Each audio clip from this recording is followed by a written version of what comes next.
Hey, first time doing this, so I apologize if for whatever technical difficulty is going to emerge. My name is Idahosa Ness. I'm the founder of the Mimic Method. I am a speaker of many languages, but more importantly, a teacher to all of whatever language they seek to master. Hola, DJ Señor. Hi, Vanessa. Hello. Just real quick, just to make sure I got all the things working properly. Can someone just tell me in the chat if you can hear me, if things are working properly? Buenas. I'm getting a bunch of holas and buenas and todo bien. All right, that's all I need. Great, guys. Thank you for joining today. Happy New Year to you. My name is Idahosa Ness, as I said before, and today we're going to talk about learning a new language in 2019. And I'm just going to talk for a little bit in the beginning just to get some ideas out there, but most of this call will be a Q&A. I'll be reading your questions here in the comments on the side. I also have over 200 questions from a survey I sent out 2 days ago that I'll be looking at. And to start off, I want to talk about, okay, well, learning a new language in 2019, what you should not do is what everyone else has been doing since 2018 for a time, I guess, since the beginning of language education. And that is what we call the conventional or traditional approach, okay?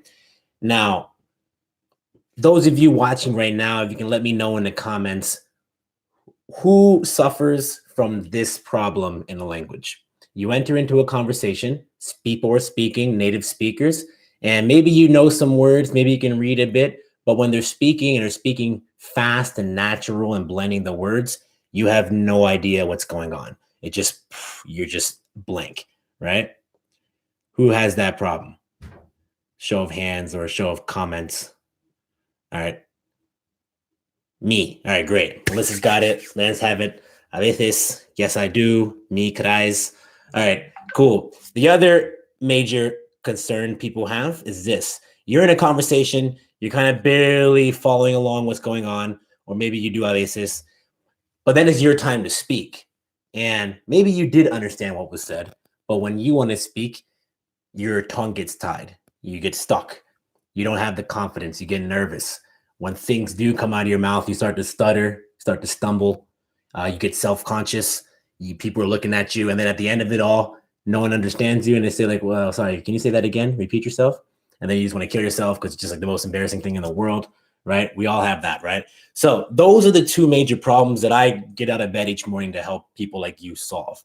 I can't understand people when they speak fast and natural, and I can't speak fast and naturally enough to feel confident in the conversation. Now, let's look at what the traditional approach that most people do to address this issue. When people set out to learn a language, they think, well, what is a language? A language is just words and grammar, right? If I want to understand people, I just need to know the words that they're saying. And then maybe I need to know, how those words fit into a structure, what they call a syntax. And maybe I need to know how those words kind of transform or conjugate or change in any way, depending on other elements of the context and the rules. So vocabulary and grammar. If I know those things, I'll be able to understand and I'll be able to speak. So look at every single language learning program you've done, every single class, the ones we did in high school and middle school or university. And it's the same thing, right? Teacher goes up there and then they teach you a series of words or vocabulary. It's your job to memorize the translations of them. And then they teach you a series of grammatical rules. And then it's your job to memorize those rules. So that when you come into a conversation, the idea is that these people are speaking, you're supposed to instantly recognize those vocabulary words and recognize the way the grammar is playing in itself and what meaning emerges from that. But it doesn't work. You can be studying a language for years and still not be able to have a basic conversation. And this can be extremely frustrating, especially if you've invested lots of time and energy and money in doing that. So why does this not work? And this moves into what we do differently at the Mimic Method. So the reason why you may have had this problem in the past starts with our original idea of what language is. We think of language as words and grammar, but that's not what language is. That's something happening at a very, very abstract, almost imaginary level. We have to come down to the base core fundamental level. What am I doing with you guys right now? You might say, oh, I'm giving a YouTube webinar. Sure, but go one level deeper. What am I doing? Well, I'm speaking. What does that mean that I'm speaking? Well, you're saying a bunch of words. No, all I'm doing is I'm making a bunch of sounds with my mouth. And even deeper than that, how am I making those sounds? Well, I'm moving bits and pieces of my mouth. I'm smacking my tongue against my teeth, my cheeks, my throat. I'm vibrating this thing at the top of my esophagus or my trachea. I'm letting air pass through my nose, through my mouth, resonating from my chest. I'm doing a bunch of things, but it all comes down to movement. And that's the first layer that you want to focus on when you're learning a language, movement. Instead of saying, I want to learn Greek, I want to learn French, I want to learn Spanish, what you're really saying is, I want to learn how to move my speech instrument in such a way that it's the same as how these people in this corner of the world or in this culture or in this neighborhood, in this barrio, right? How are they moving their mouth? Because if I'm able to move my mouth in the same ways that they are, maybe we'll be able to understand each other. And it's not just my mouth that's moving. Right now, you have these sound waves, my sound waves coming into my microphone, coming out of your speakers or your headphones, and then it's moving your eardrums. Very, very precise, fine movements. And then your brain is turning those movements into a signal of meaning and understanding. So there's also movement going on in your ear. And that gets back to the most foundational level of language, which is hearing. All right. So without getting too more technical here, I really want to bring people's mind to that realm because it's very underappreciated. Language is not about words and grammar. It's about sound and movement. So you shouldn't learn language the way you would learn, geography in a high school class or chemistry. You need to learn language the way you would learn dancing, the way you would learn a musical instrument, the way you would learn a martial art, the way you would learn any other complex physical motor activity that is connected to a complex series and system of sound. Okay, so that is how you should go about learning in 2019. Now, of course, there's many more layers to that, and we're going to talk about that in this Q&A as you guys ask me more questions. But that's always the first order of business I want to connect people. And even more fundamental order of business is this. This year, I've been doing lots of research and on branding and into the people who actually use our products and get success from them, handing out different surveys. And I learned something very important this year, which is that first off, there are two types of language learners in the market. The language learning market is exploding right now. Everyone and their grandma wants to learn Spanish and Chinese and French, right? And that's why you keep seeing all these apps that come out. See Duolingo, there's Babbel. Then you have the traditional ones like Rosetta Stone and all these technologies, little cartoon characters, and they're all like, here's some points and coins, bring, right? All that kind of stuff is exploding right now. And I realized really important last year that is not what I'm personally going after, because I don't know anyone in my entire life, and I doubt you do too, who's ever achieved fluency in a language through looking at their smartphone screen.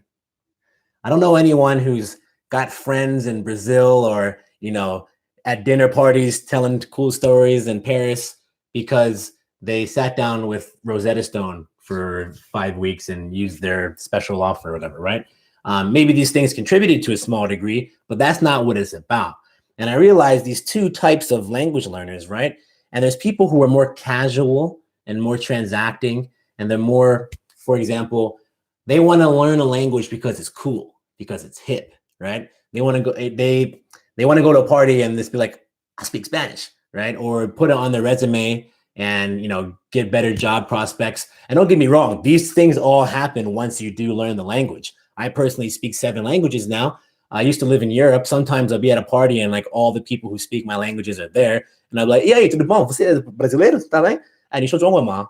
真的好，我在北京、上海留学了。And then they're just people are just like, what? This is quite a dude speaks Chinese.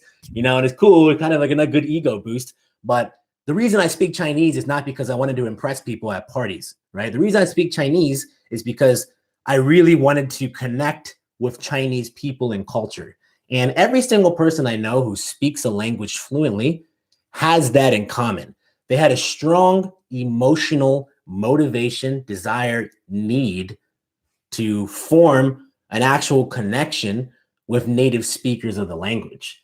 So I always recommend to people when I'm integrating this into my new courses that, learning a language is difficult. Learning those fine motor movements, going through all that deliberate practice and rewiring your brain takes a lot of effort. And it's cool on the outside when you can look at the results and be like, oh, that's really cool. But then when you're in it, you're just like, what am I doing this for? Just for a party gimmick? Then you're going to give up and move on to something else. But if the reason why you're doing it is because, your significant other is a native speaker of that language and you want to get to know him or her better, or maybe your in-laws don't speak English, and whenever you go to gatherings, you kind of feel like an outcast because you're not able to really bond or even do like, who brought this guy here anyways? He's kind of annoying and weighing down the party, right? Or I found a large number of people who take our courses work in the care industries or therapy industries or education. And what they'll say on the surveys is they have patients who speak, Spanish, for example, and no English. And then they are unable to communicate and understand what their problem is. And that's a huge source of emotional suffering and strife.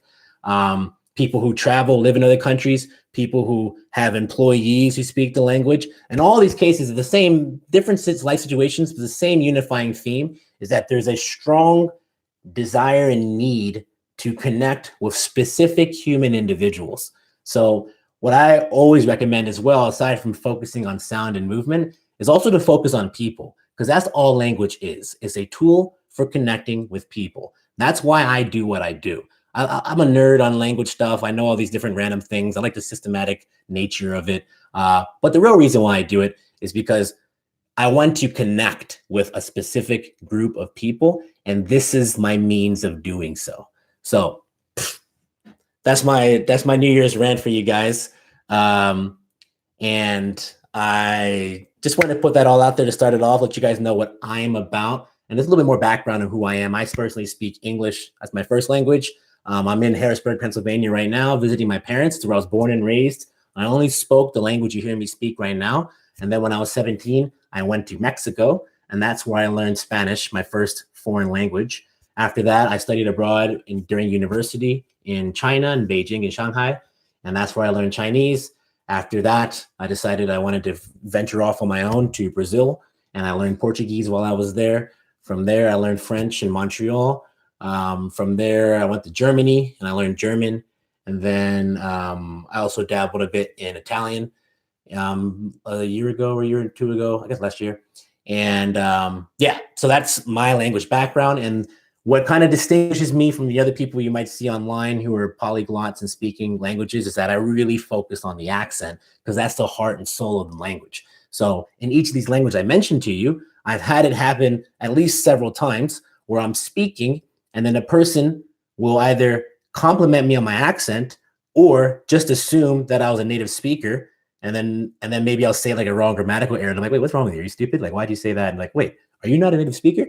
Or they'll be like, oh, your parents? You have okay, so your dad's Italian, your dad's Brazilian, right? And it's like, no, I'm just plain old suburban America.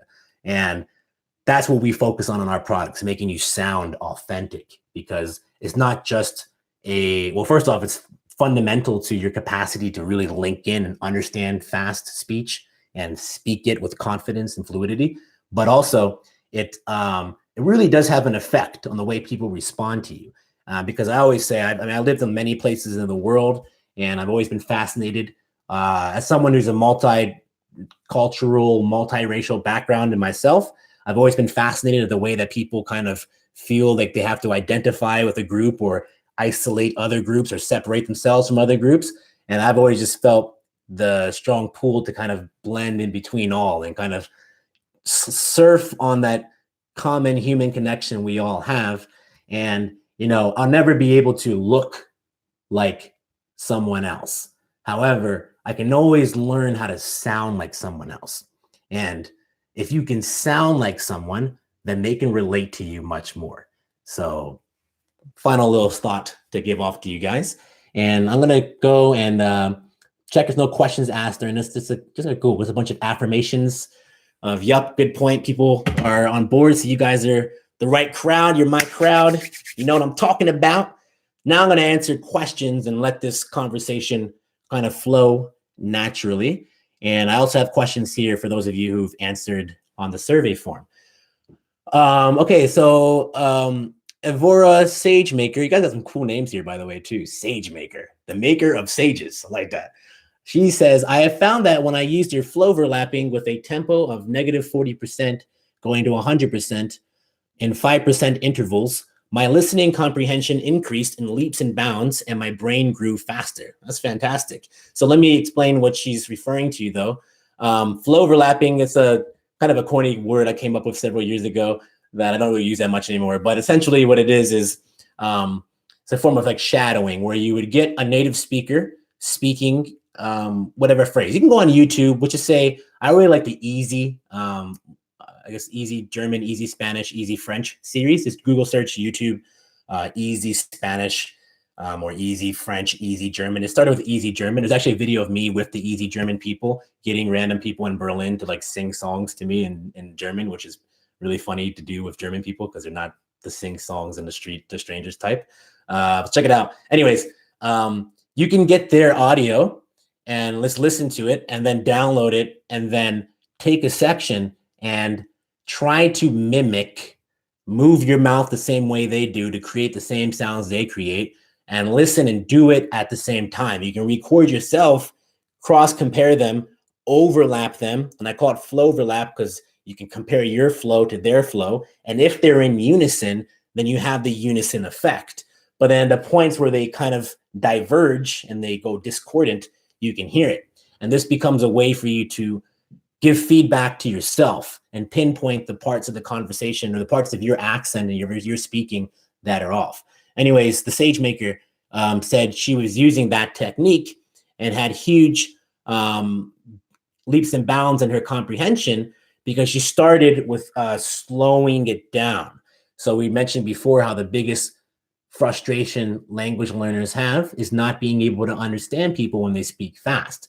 And the way people traditionally teach this or go around it is, so I say something to you in really fast Spanish, like, hola, ¿qué tal, amigo? ¿Está bien? And it's like, what that guy just say?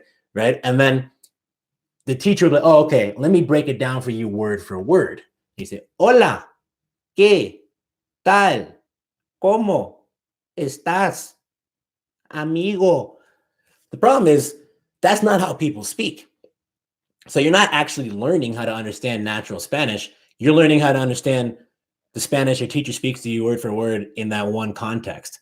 Because what happens is when we speak in normal conversation, our words blend together. We chop off syllables, we blend things together. So a better way, a more accurate and more effective way is to use technology. There's free software out there like Audacity, Audacity. Just Google Audacity sound editing software that you can reduce the tempo so that it slows down. So when someone's like, hola, ¿qué tal, amigo? You can turn it to, hola, ¿qué tal, amigo? Right? And then you can start to see all the nuances of the movement. And like I said, you want to learn language the same way that you learn dance or martial art. Recently, I downloaded this guy's, this guy I follow like two people on Instagram. One of them is this guy, John Yuen, and he just does these crazy, spinal, movement type deals. And I just love watching it and I want to do it myself. So I bought his course and then he just has videos of him doing different movements and then he slows it down for you. And I'm like, because when you watch it, you're like, there's too much going on. But then you see it in slow motion. You're like, oh, okay. He's just moving his shoulder up like this. And then he's popping his chest out. And then all of a sudden you start to get the pieces. And then you record yourself doing it. You look at yours. It's not as smooth as this guy's. And you're like, oh, it's because I'm not moving my hips enough. Let me focus on that. This is the learning process. And this year, I'm going to be creating lots of free materials and free courses to even beyond language learning, just really get people to understand what the learning process is. And I'll give you one last point there that I think is super interesting from Sagemaker. She said she increased it by 5% intervals. This is another fundamental principle of learning, is graduated improvement. This is honestly, I think this is the most fundamental principle of life, is if you can understand in every area of your life, whatever goal you have and whatever you're trying to progress in, if you can intuitively figure out how to break it down into just 5%, I actually think it's 4% mathematically. I won't get into that though. But we'll say 5% increases. So I'll give you an example. If you do weightlifting, so when I was doing weightlifting before, I would start with a weight that I can do easily, 5 sets of 5, squat, bench press, do it. Then when it's done, I'd increase the weight by 5%, or just 2.5 pounds or whatever, and then do that until I can get that perfect. And then do the next one. And the idea that is that I could do way more weight if I wanted to. The problem is I would increase the chances of me getting injured or just getting too tired and sore and burning out. But when you do these gradual increases, it keeps you in the thing they call the zone of proximal development, or the flow zone, where you're perfectly matching your level of engagement and challenge, where it's not too difficult that you get frustrated and you're like, screw this, and give up. But it's not too easy that you're like, this is boring, and you give up.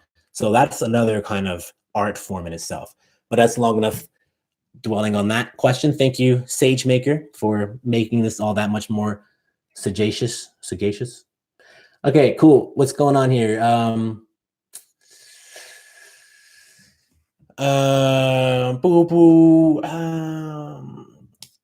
Okay, how do you internalize new sounds in your target language so you don't have to consciously think about the mechanics of making that sound and it comes off naturally? So this gets back to what I was saying to you before about you need to understand that language learning is not in the category of memorizing facts. It's in the category of acquiring skills, or specifically motor skills. Now, I find that only a minority of adults have experience learning new motor activities as adults, and that's going to be learning a new sport, learning a new martial art, learning a new dance. Basically it, really. If you, or like maybe even like juggling or any kind of fine motor skill. Only a fraction of people actually do this. Everyone does when you're kids. We're kids, we do it all the time, but adults don't really do it as much as they should. And if you do it, you'll understand the process, which is day one. We'll use riding a bike, because that's experience that most people have, and you kind of have a vague memory. It's kind of a cliche now.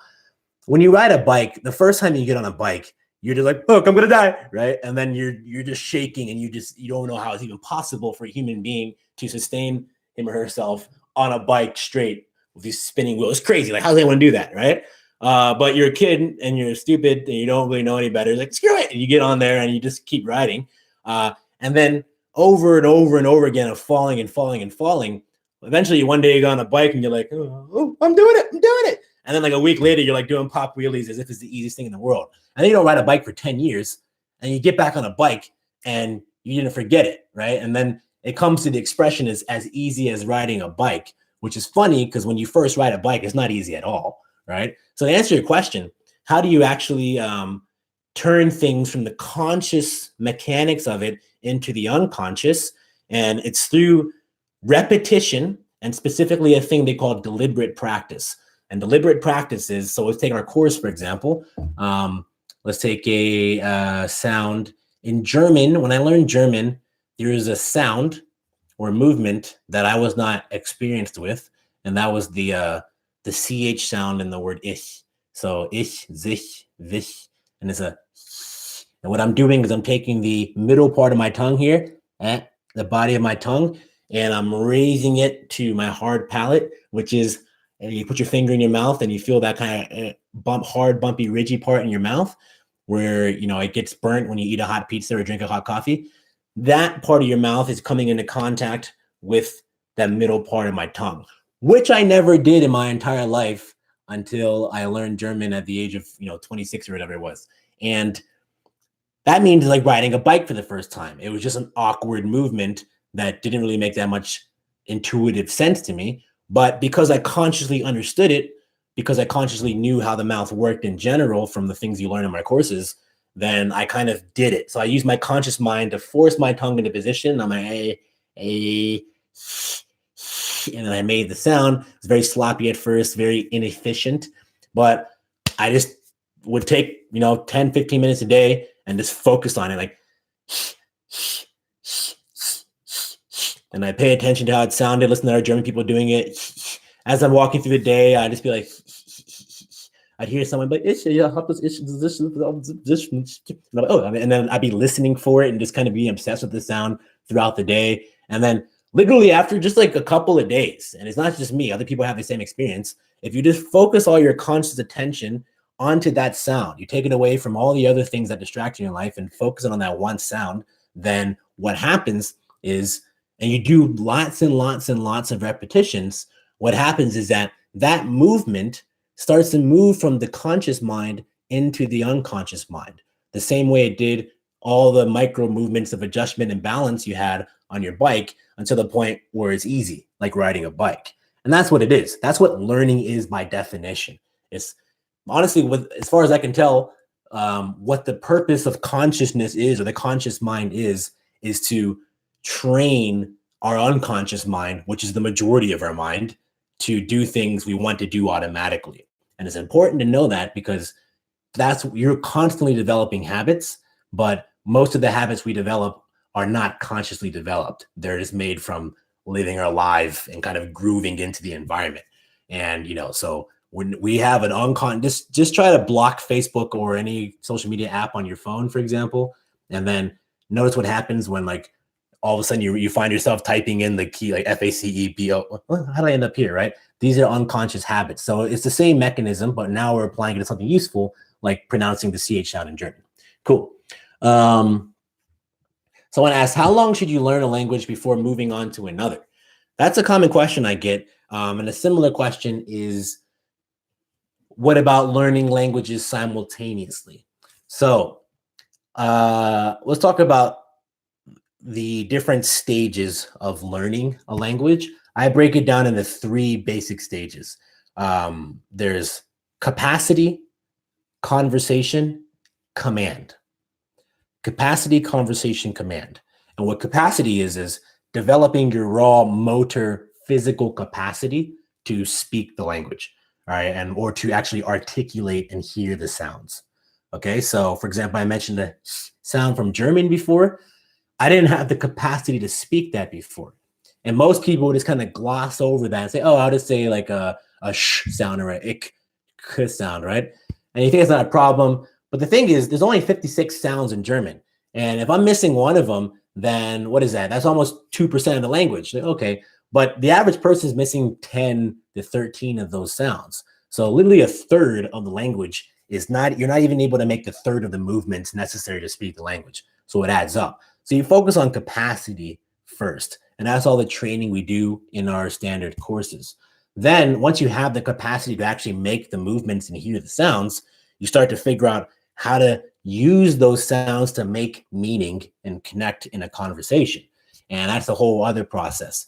And what I tell people is that you can simultaneously learn the capacity to speak multiple or to pronounce and hear in multiple languages, because you're using the same mouth. So it's kind of like if I'm learning how to hear and pronounce the sounds of or if I'm learning to play the violin in classical music, and then I'm also learning how to play it for blues, then they kind of play off of each other because they're both using the same violin to play, right?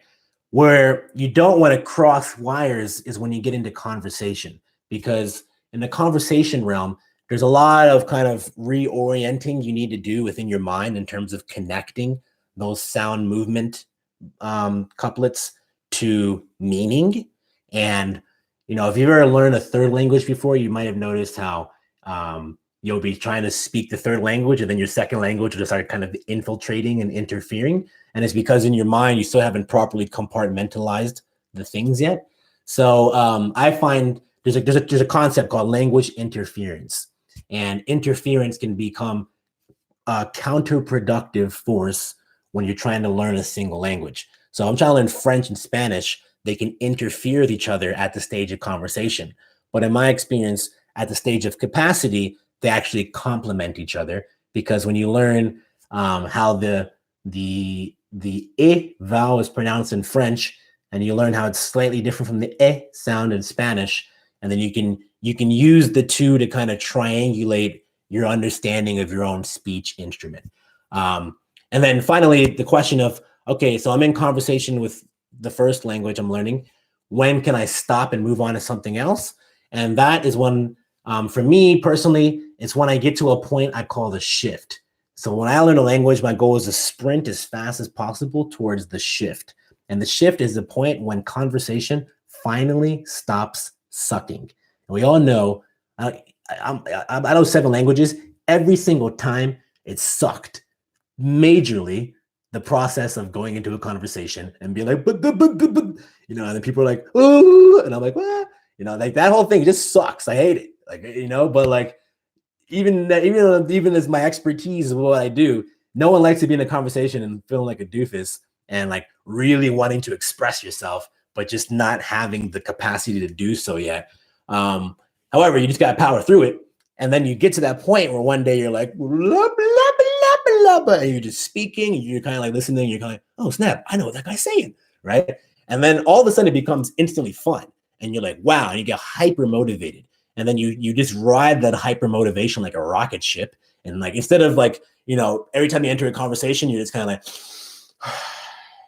be in my happy place, and you're like preparing yourself for battle. Now you're like, ooh, I can't wait to go into my next conversation and get better and better and better. So that point when that just motivational and capacity and ability just cataclysmically shifts is what I call the shift. And when you get to the shift and you stay there for a while, eventually you start to plateau out. And then the only way to get better is to move on to the command stage, where you actually learn reading and writing and grammar. If you don't want to get into the nitty gritty details of reading and writing and grammar, and you want to go to a new language, which is what I most often do, to be honest, that's the time to do it. Because another element of the shift is that once you're able to fluidly engage people in conversation, it takes a really long time for that ability to leave you, or weaken rather, because you can always reactivate it.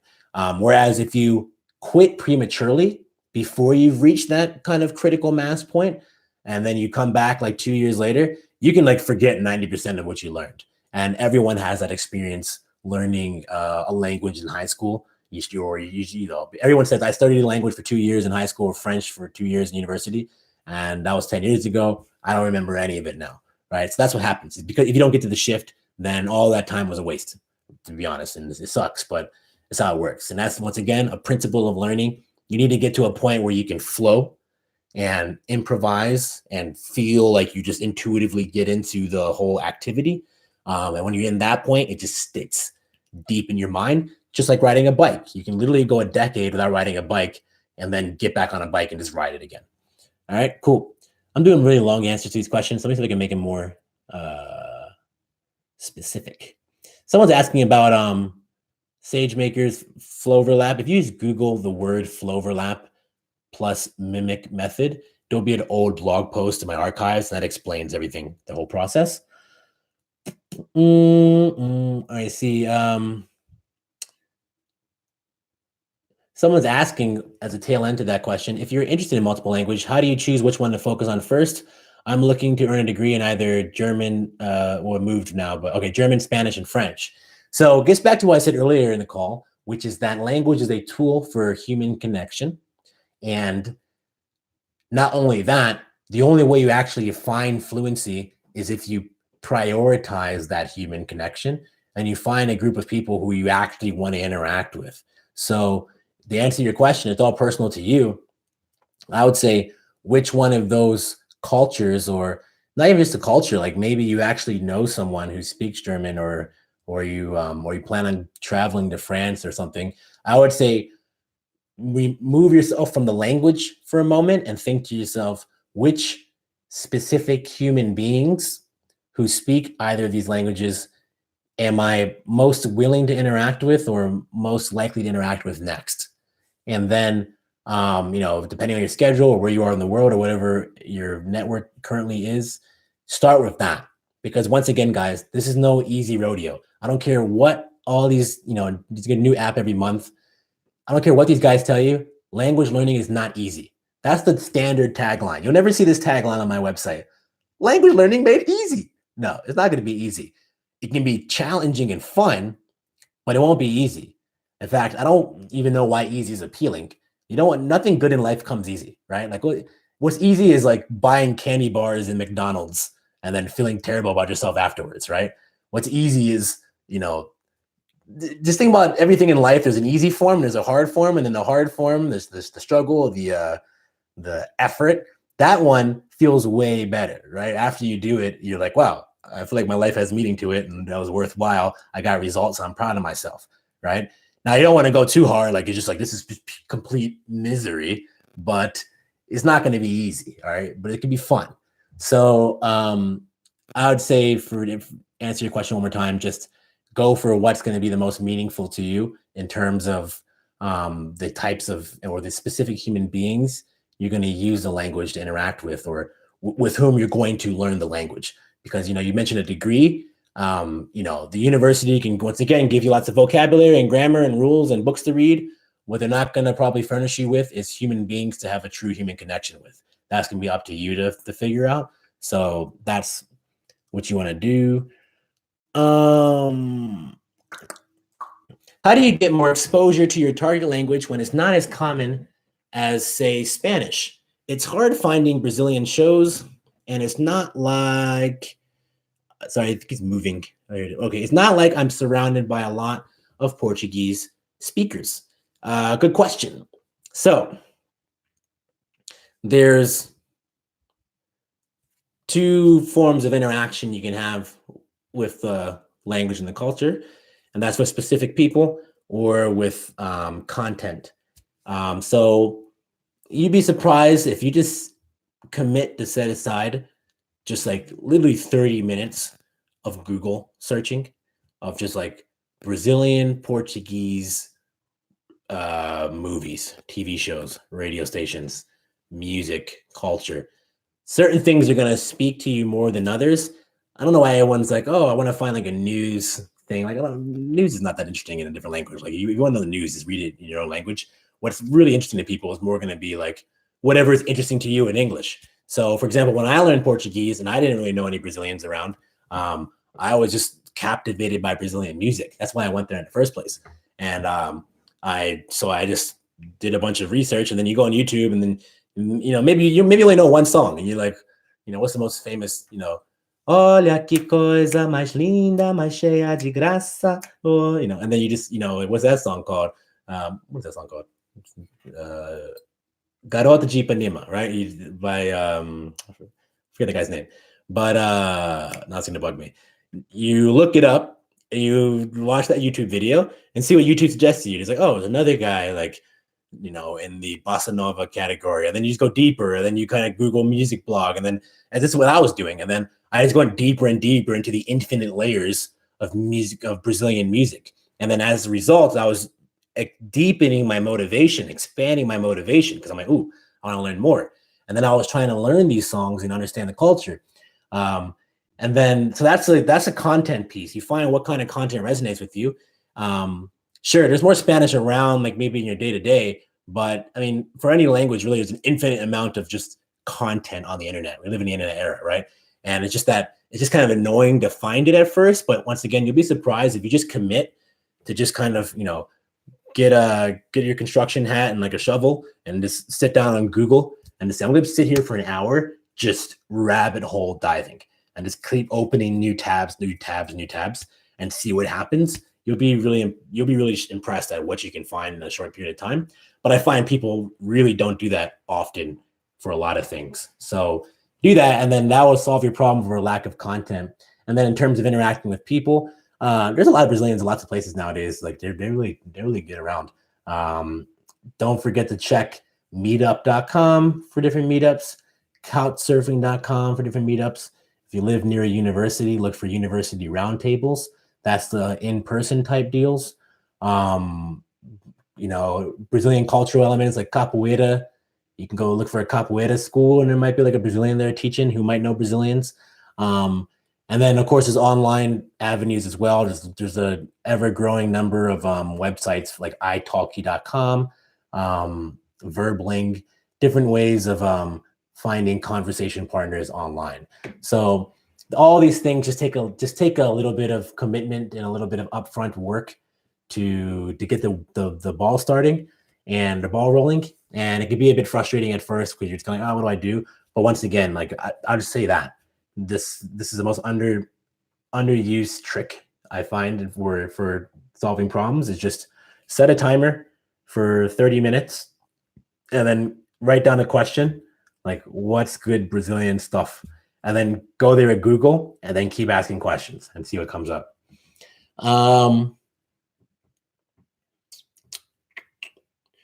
Cool. Why am I thinking stuck? All right, I'm gonna go into these questions here that other people had pre-asked. Someone had asked a good question here. It says, what's the best ideal schedule or plan to quickly reach the shift? So for those of you who joined later, the shift is that point when conversation stops sucking. It's the point where you understand, like, enough to actually follow along with the conversation and not get lost, and enough where you can express yourself. It might not be grammatical. You might use an awkward word here and there, but you can get it out kind of at the speed of the conversation and people understand you. So you can actually connect.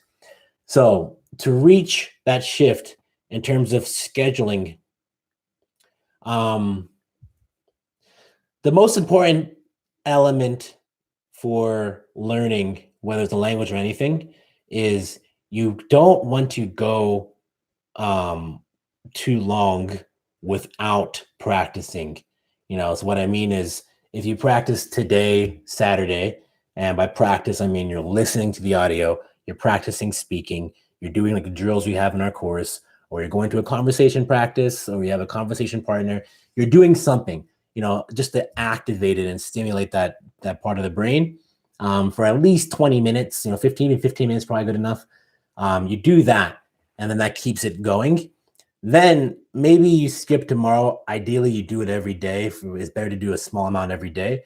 Maybe you skip tomorrow. Don't skip 2 days in a row. Rule number one, don't do more than two. Don't do 2 days in a row. Make a habit out of it. Because when you do that, then you get to, imagine a little kind of, each time you do it, kind of like a boop, a little boop, boop, boop.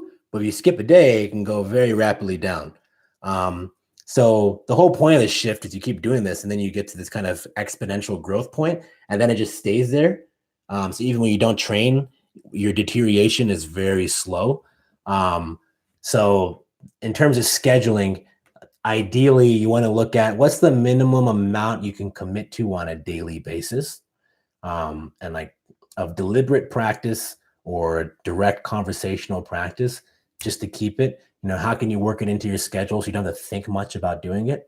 And then, so you start with the minimum amount, and then in terms of getting there faster, just like try for a maximum amount. So, when I tend to do kind of commitments that I know takes willpower and resistance to actually accomplish, what I'll do is I'll set a commitment and I'll set an intention. And the difference is a commitment would be like the minimal amount. So, for example, right now I'm learning how to do like pistol squats, which I just never been able to do. It's those one-legged squat things, and just getting the mobility and everything. And the coordination's been challenging. It is just hard. So, like, even though I want to do it, I don't want to train it. Like, I'm like, I don't like doing this right now, right? But I've committed to do it. At least just 10 of these little kind of exercises on each side every day, and then however, I'll set my intention. I'm like, yeah, well, to really get it, I should probably do like, way more, and then do all these other drills and these other kind of coordination things. So I have that all like in a document, like a little note on my phone. So I'll go to the gym, and then I'm like, all right, I just got to make sure I do these 10 and I've cleared my commitment for the day. But I know I tricked myself, because after 10, I'm warmed up. Maybe I got some progress, and I'm like, ooh, and then I'm more motivated to do more. So that's how I tend to do things, where you kind of make sure you can commit to that bare minimum, so you're not overwhelmed by your commitments, and then you set the intent and structure for something more, and then if it happens, is a cherry on top. But if it doesn't, if you had a bad day, you're tired or whatever, at least you can still keep up the habit and get your minimum requirement out of the way. Okay, cool. So we'll see. Oh, cool. Jeff Sully came through with the Garoche de Ipanema reference, which was Tom Jobim, who wrote the music, but is actually based on the lyrics of Vinicius de Moraes. So thank you for that. And whoever was asking about that for Portuguese, look up Jobim and Vinicius de Moraes and Bossa Nova, and a nice kind of cool. It's really nice and sweet. And maybe you get kind of bored with it after a while. You move into like, MPB or like, man, Brazilian music is just deep. It's my favorite musical culture in the world. Cool. Let's go to these other questions we have here. Can a 70-year-old person learn a new language? Absolutamente. Absolutely. I've actually been learning a bit about things related to those more advanced in age. My mom had a stroke last month, and so I bought a book on stroke recovery, and then it turned out all the major concepts there were the same for like the stuff I've been learning for the past decade for language learning. So I'm actually gonna write an email about this next week. And then I kind of put together a program for her and alongside her physical therapy. And then we worked really hard, and then she just recovered super fast. And the reason I'm bringing that up is because there used to be this belief that neuroplasticity, which is the idea that your brain cells, can form new connections and grow and learn. You're the most neuroplastic when you're a child, or your brain's the most kind of plastic when you're a child. And then people thought that after a certain window, it just like just rigidified and your brain was just like stuck in place. But then we realized, of course, that's all nonsense, and that the brain remains plastic for as long as you're alive, all the way up into 70 and beyond.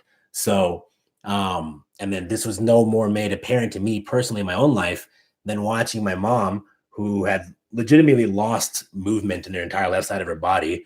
And then within like a couple of weeks was just back to normal, like walking upstairs and like, she's still recuperating and like has different, kind of hobbles every once in a while. But like what's going on, what happened in her brain from the stroke is that it killed off like 1 billion neurons. But then the brain in all of its crazy, mysterious majesty is able to rewire all of these connections using the remaining trillion neuronal connections that we have in there, and then just go back up. So the same process by which my mom was able to restore function to her hands and her feet and her arms and movement and body is the same way that you would use it at any age to rewire your brain to create the sound that I mentioned earlier, the r sound from Spanish. These are all just movements, and then you're making a new thing in your ears as well. So people say, oh yeah, but it's still harder than when I was a kid. And it's like, yeah, but like doing a pistol squat is harder than when I was 20, and doing, everything's, it's not even harder, because the way I think about it is actually mathematically not a good way of thinking about it. The way you should think about it is the question I've always asked myself, and I always try to challenge people, is if you were putting in the maximum effort for a year in any area of your life, what would you look like? Whether it's diet, fitness, language, other kind of skills and ability, it's becoming a better person, becoming a better husband, becoming a better wife, child, father, mother, whatever. If you just went all in, you cut out everything else in your life, all the stupid stuff you're doing, and then you just focused on that, and you just committed yourself to doing the best and put maximum effort for a year, for 2 years, 3 years, what would you look like at the end of it? And the answer to that question is, you have no idea. That's always the answer to that question, because you've never done it before, right? So we never reach a point where we've hit our maximum. So no one knows what their maximum is in anything. So yeah, maybe so over time, your maximum decreases. If you're 70 years old, the maximum level you can achieve in your fitness or your, mathematical ability or your language ability, whatever, your maximum level will have declined from when you were, 18. However, you're still miles and miles away from your maximum level. So the question is never like, oh, did my maximum level decrease? The question is, how much between where I am right now and where I could be is left to explore? And the answer is you don't know. So just keep moving forward and see what happens. So that's what I see. When I look at myself and I look at other people, I focus on what you could be, because that's all that really matters. Just keep working towards that. And don't let anyone, whenever someone tells you that you can't do it, look at their own life. And it's probably because they're not doing anything and they're trying to justify their own not doing anything by holding their other people back.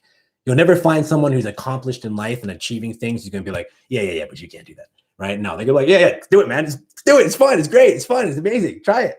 You know? So that's my shtick on that. I get really passionate when people, once again, I mean, my mom had a stroke last month, and I flew right back home, and there's always people around. She's 64, and my mom's a very active, strong person. She's like the rock in my life, and there's always people around like, well, you're old now, you shouldn't be. She's very active, like does always kind of community service types things. Like, oh, you should just kind of sit down and not doing anything anymore, and like, oh, maybe you should buy yourself a coffin and like, check out the dimensions. And everyone's just trying to slow her down.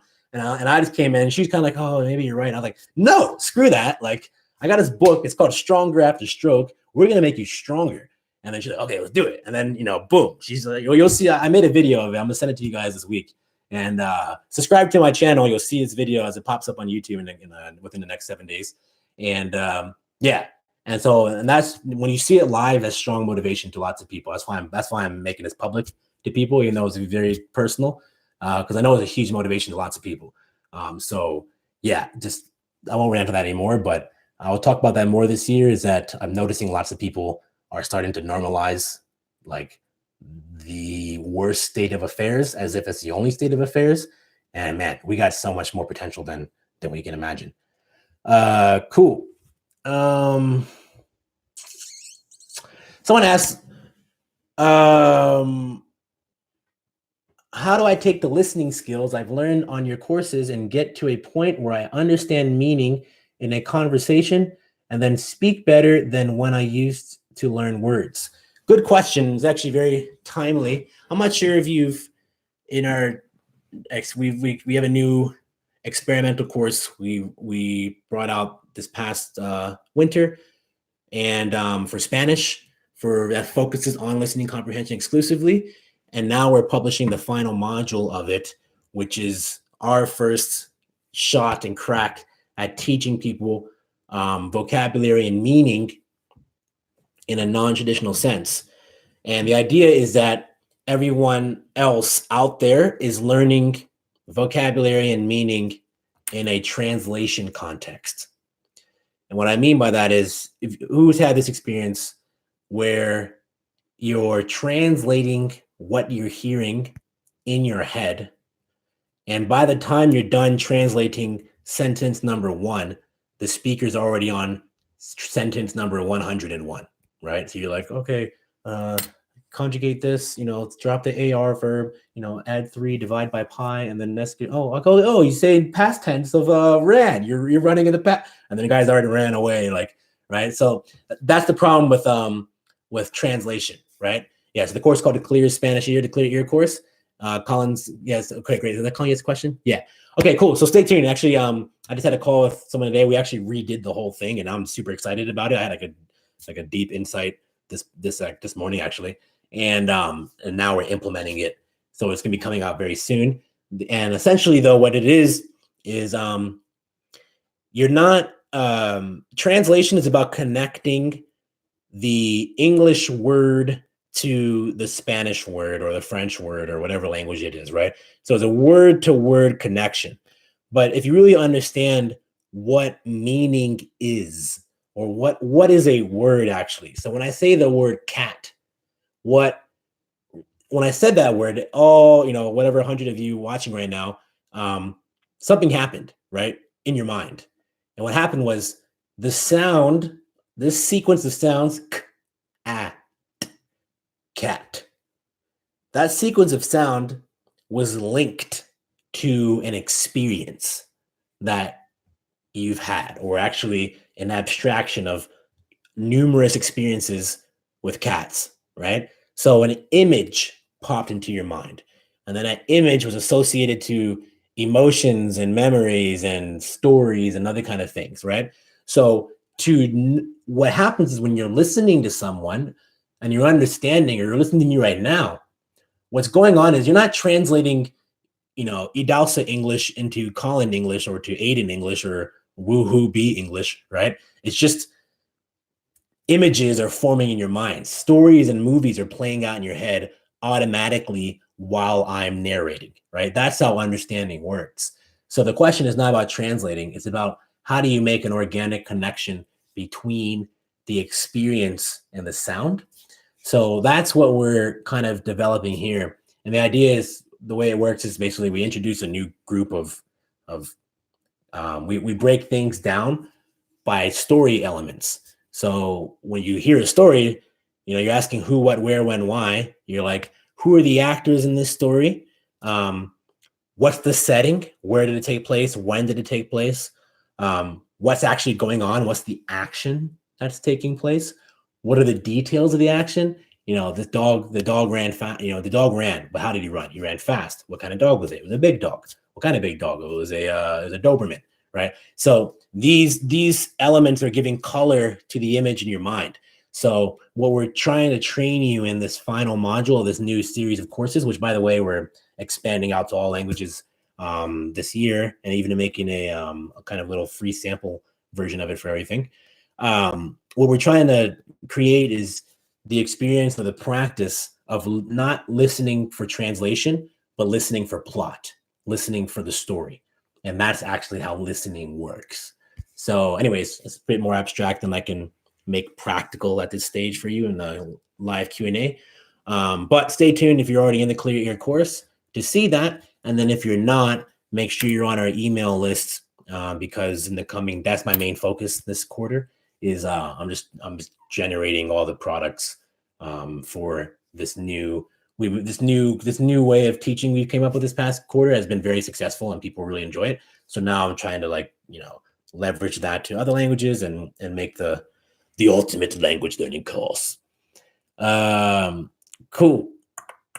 When am I really planning to reach the same program for French? So it's in my plan to we're actually starting like the basic architecture, like this kind of the architecting the curriculum for that this coming week. And then my plan is to do a launch within our community, our list in like March. And then kind of launch it more publicly after that. So yeah, stay tuned for that. And once again, for those of you who are not aware of what we're talking about here, there's a new type of course or learning experience that we came up with this past winter, fall, and it's super effective. Like I knew it was gonna be effective because it was like, all right, I'm gonna put everything I got into this one. And then it was a bit risky because I was like, this is like intense information and it might be too difficult for people, but let me see if I can scale it to a way it's easier. And then by lesson 1, people were like, what? I can understand like way more Spanish. I'm like, really? So yeah, it actually performed way better than I anticipated.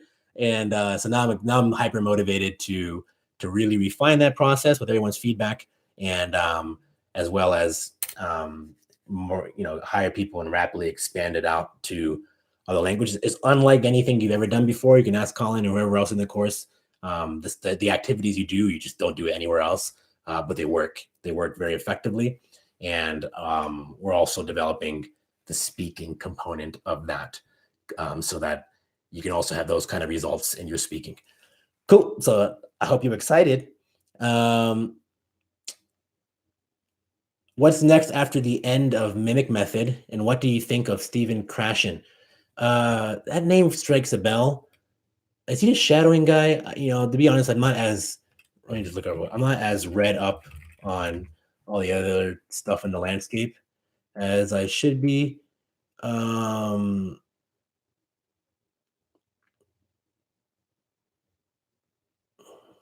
Yeah, I don't really know anything about him to comment. But to answer your first question about what's next after Mimic Method, well, I plan to continually for the next couple of years just really refine all these programs, and I'm building out new programs and new services. And I just kind of decided at one point I created courses for pronunciation and hearing just to make sure that people had access to that because no one was doing it before. And but I didn't really touch vocabulary and grammar and actually understanding and conversing and all the other problems that you experience on the journey of reaching conversational fluency and true connection with human beings in a different language. And I just decided recently, I'm like, you know what? I just want to solve that problem. Like just put it all out there and just solve it. Because it's like I kind of know how to solve it more or less for most people. And just want to put it all out there in the system and test it, make it better and better and better. Through the process, develop what I come to realize is my main kind of passion and art form, which is developing and designing learning experiences for people because I'm passionate about development and learning. So I've been really getting deep into the psychology of learning and how that actually works.